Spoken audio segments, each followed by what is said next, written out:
Welcome to InThisCornerTV.com. I'm Smitty with Nonito Donaire, the Filipino Flash, the third-round knockout over Manuel Vargas at the Hilton. Congratulations. Thank you, but apparently you still can't look at me in the eyes a little bit, you know, but... What he's referring to is we did an entire show with Nonito last week, and he got on his hands and knees and serenaded me. That's coming out not only on our show, but it'll also be on YouTube, and you're going to have a lot of explaining to do. It was fun. It was something I really enjoyed, and... Well, it'll be out. Let's talk about, first, before we get to this fight, the fact that there was an opponent change for you. Supposed to be Guerrero. It ended up being Vargas. Did that affect you at all? It did, and you saw it from the first and second round. I was so stiff, you know. I have a game plan different in my head, but at the same time, I was so used to having my opponent change in the early of my career. I mean, I have to bring that back out. It took the third round for my coach, Jonathan, and Robert, to make me realize, you know, you got this. You know, just relax, do your thing, and that's what I did. I did what I had to do, and you know, I used my power, and people know that I got a lot of power. Well, yeah, they certainly do, and now a guy named Vargas knows it. What did you see in those first couple of rounds that would eventually set up the beautiful left uppercut that would knock him out in round 3? Well, you know, in our interview before, I like to figure my opponent out, figure his distance, and figure where their body position is. And when I looked at it, the first round was kind of slow because I was trying to counter his jab.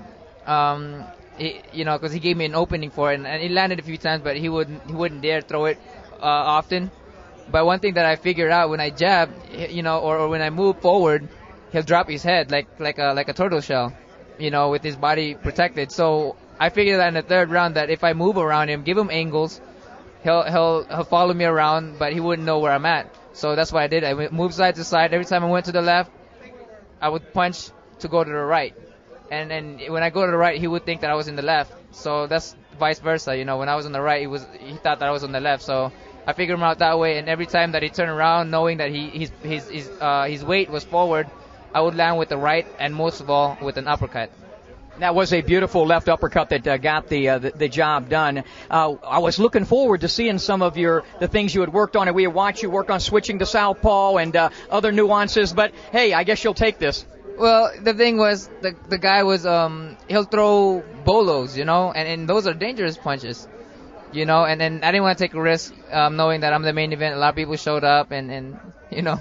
You were very emotional when we spoke to you last week about a number of reasons, and you explained on air, and we'll show the folks all this when our show comes out with Nonito, our television show. But you were very emotional about, you know, different reasons that you had been fighting and doing a lot of fighting for your father. Are you comfortable or getting comfortable now in your own skin that you're fighting for the right reasons? Boy, you look like a fighter who's fighting for the right reasons. This time, I still felt like I needed more ingredients to make me a warrior. I went in there and I still had doubts or cautiousness. You know, I was thinking too much still.